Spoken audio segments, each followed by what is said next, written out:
Hi everyone, it's Julie the Paper Bag Lady 1. I am here today because I was tagged by Zio Pre-K 202 on doing a 20 must-haves from 2012. So, that was very exciting for me. I always would watch those and think, oh, how cool is that? So, I've been thinking these last couple days about my 20 must-haves or favorites or whatever you want to call it. So, here I am now to show you what they are. So, wait till I find my list. I wrote it all down. I try to be organized. Whoops, it's out of order already. Okay, it's on 3 different pieces of paper because I used a fat marker to write. Okay, so anyway, my first must-have, and this should come of no surprise, as no surprise to anyone, is the paper bag. I am the paper bag lady after all, and I do make most of my albums with paper bags. So, my number one must-have is the paper bag. This is a standard lunch bag kind of size. It's about 12 by 6. I also use a larger one as well. I get them at the restaurant supply store. This is a pretty heavyweight bag. My larger size is not as heavyweight because they don't come heavyweight in the size that I want. So anyway, number one, paper bag. Very important. Number two must-have is Fabri-Tac. This is my adhesive of choice. I love this adhesive. Tape runners are grand, ATGs, all that kind of thing. However, I honestly am not sure I trust them to hold up over the long haul, like years. And I sell most of my work. I do a lot of craft shows and things like that. So I really, really need to make sure that it's not going anywhere. This is it. I know a lot of people don't like liquid adhesive because it can bubble or it doesn't always, make the paper lay flat. And the only time I really have a problem with that or find that is if it's the thinner paper, like the heavier cardstock type paper, like here we go, like this, like the double-sided, and it's not quite as thick as some cardstock, but it's fairly sturdy. This really doesn't have a problem. It's just the really thin papers, and then sometimes with that I'll use double stick tape or whatnot in the center to kind of keep that more flat and still use this around the edges. So this is my number two, it's Fabri-Tac. My number three must-have is the flat white flower. I love the flat white flower. I love flat flowers of any color, truly. But the flat white flower is obviously very versatile because you can spray it, you can paint it, you can mist it, you can coffee dye it, you can do all kinds of great things with it. So I love the flat white flower. Dimensional flowers are great. They're really pretty. They're not always very practical for what I do because it makes the albums really hard to close. So number three is the flat white flower. And I am not really picky about my flat white flowers. I have flat white flowers from Prima, from I Am Roses, from Wild Orchid Crafts, whatever sizes or styles I find that I like, that's what I use. So God bless the flat white flower. Okay, my number four must have instant coffee. And no, it's not to drink. I don't like coffee at all to drink it. But I do coffee dye a lot of things. Example, the flat white flowers. So you take your flat white flowers and you coffee dye them, and then you get this lovely grungy vintage kind of look. So number four, gotta have instant coffee. And I guess you could just make a regular pot of coffee if you wanted to, but I don't have a coffee maker. I don't know how. So instant works just fine for me. All right, number five must-have is the shipping tag. I buy these in boxes of 500 from Staples or Office Max or wherever. I love these, and I use these mainly, again, I coffee dye them, and I stamp them and tuck them into albums for journaling spots and that sort of thing. I can't even tell you how many shipping tags I have gone through in my career as a crafter, but it's a lot. Okay, number six must-have is buttons, and not just any buttons. I particularly am fond of vintage buttons, and I have a lot of them. So, we gotta have the vintage buttons. I particularly love the ones that still have thread tied in it, like they just pulled them right off of clothes, but I'll take them without. I love to use buttons as flower centers, and I use them a lot, thus my big tub of buttons. And believe me, I have more than this. And I do use non-vintage ones too, but there's just not, vintage is always going to be my favorite style. So, gotta have the buttons. To go along with the buttons, number 7, must have is twine. Whatever kind. A lot of these are just tag or strings from the shipping tags that I've taken off. I like baker's twine. This is just like the jute cord stuff that you can buy at the craft store, but I use that to tie in the little holes of the buttons because they just look more finished that way. It's a pain in the butt. It takes a lot of time and I get really cranky about it sometimes, but I still do it. So I love my twine. Number 8 also goes along with that, and it's good for other things too, but particularly for adhering the buttons is the glossy accents.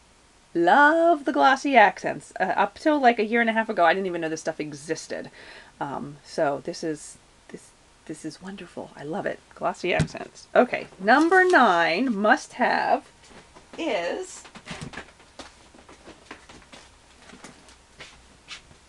lace, particularly vintage lace. I love vintage lace. This is a combination of all sorts of laces, and this is just my cream colored laces. I have all sorts of colors and styles, as many of you may know, because I do sell a lot of different types of laces that I find on my Etsy store, which is just the Paper Bag Lady, not the Paper Bag Lady one. I think there's been some confusion about that. But I do love to use the laces and whatnot on all kinds of albums and projects and things like that. So ribbon is nice. I'm all for ribbon, but the vintage lace is going to be my favorite. So that's number 9. Number 10, this should also come as no surprise to anybody, is the doily. You know I love my crochet doilies, which I also do sell on my Etsy. As you can see, here is a new one that I recently just got in about 4 different tablecloths that I'm in the process of cutting up to list. But I love to use these doilies, all different sizes, shades. I prefer the cream or white ones, although I do have some colored ones. I love to use them on albums and projects as flowers. I just think they look fantastic.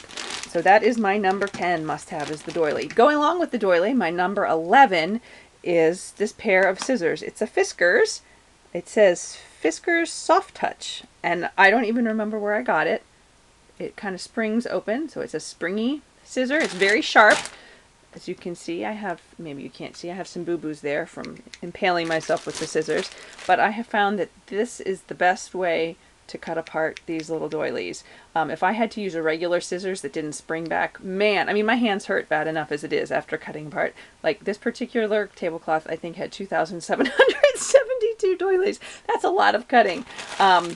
So these little springy scissors, I would be lost without them. If anything ever happens to my scissors, I would be very, very sad. I should probably go invest in a couple more pairs just so I can stash them all around. So these are awesome. My springy scissors. That was number 11. Number 12 is the border punch. I love my border punches, and along with the border punches, I will include these scalloped scissors because sometimes in albums, if I make pockets that are more curvy rather than straight, I sort of cut along the edges of that. But I make a lot of pockets in my albums, and I love to use the border punches just to give them a little more kick, and these two are my favorite ones.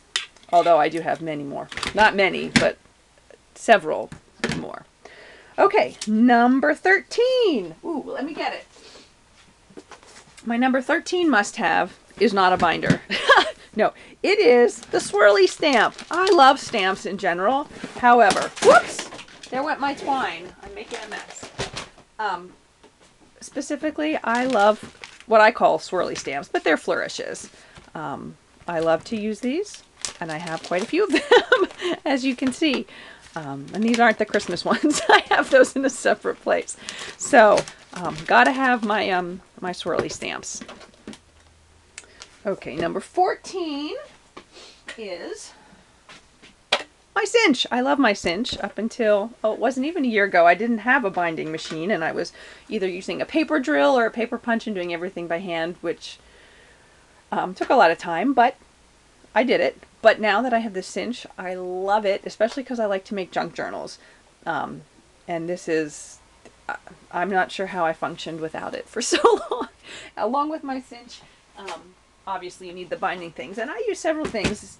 I mean, obviously the regular, whoops, what do you call these little wire things? I don't even know what they're called. However, Another thing I'm very fond of using are these springy things, which I know you can buy. However, this is a pretty small one, but I have fatter ones too.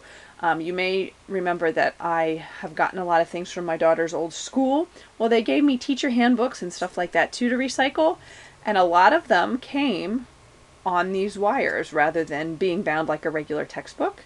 And so what I just did was snip the end and then unwound it the whole way off. So now I can use these. There's this one, and then there was a little bit fatter one, which was more along this size.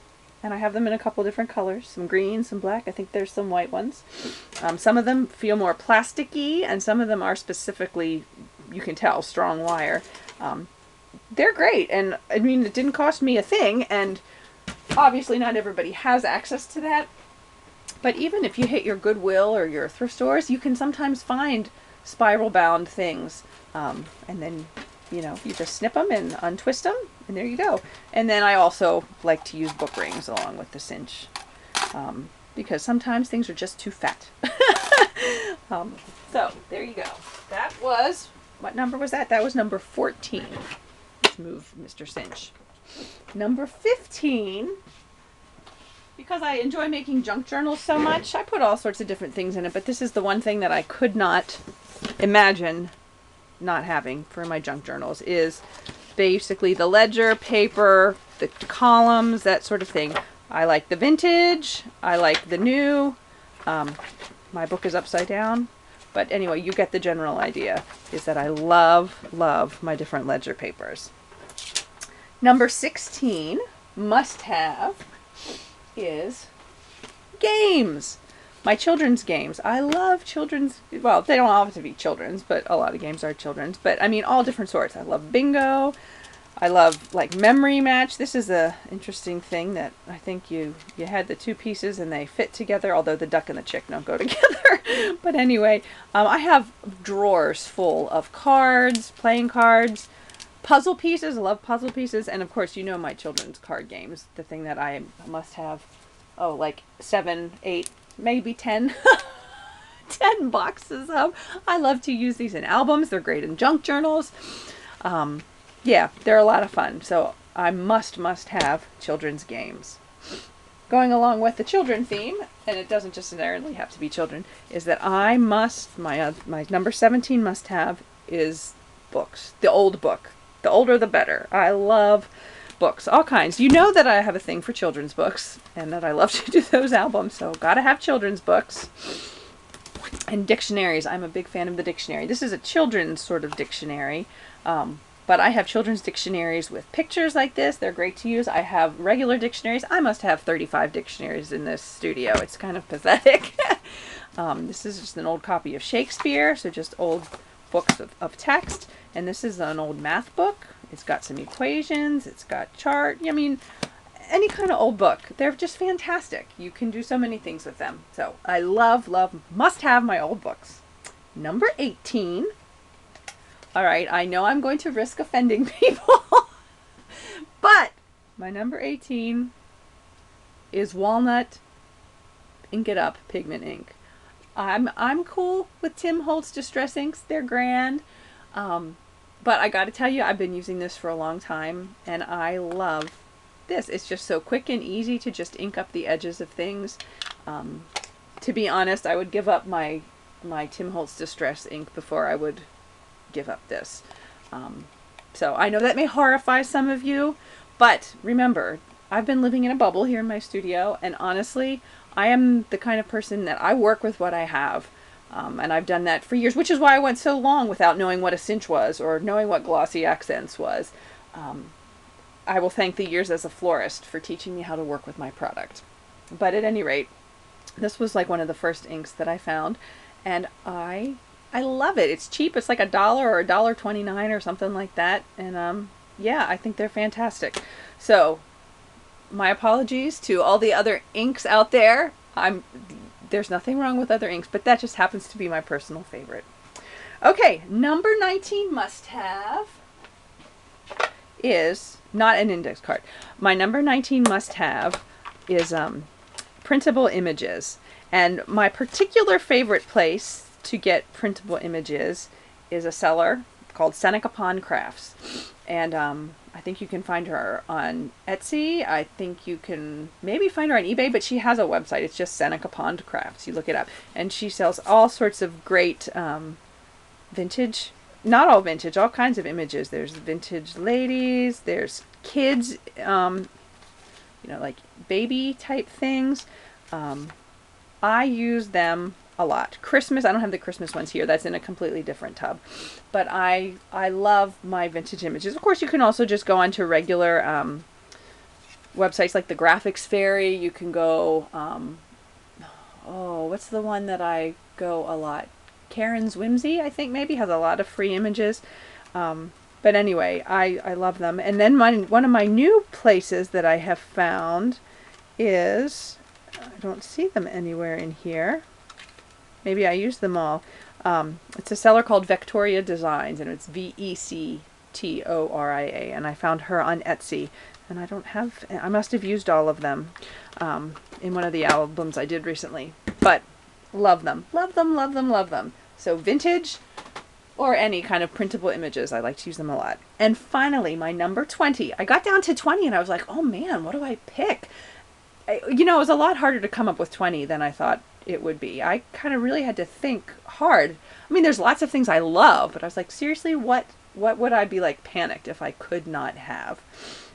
And that's all of this. And then I got down to the last one, and I really couldn't think of anything that I would be really stressed if I could not have.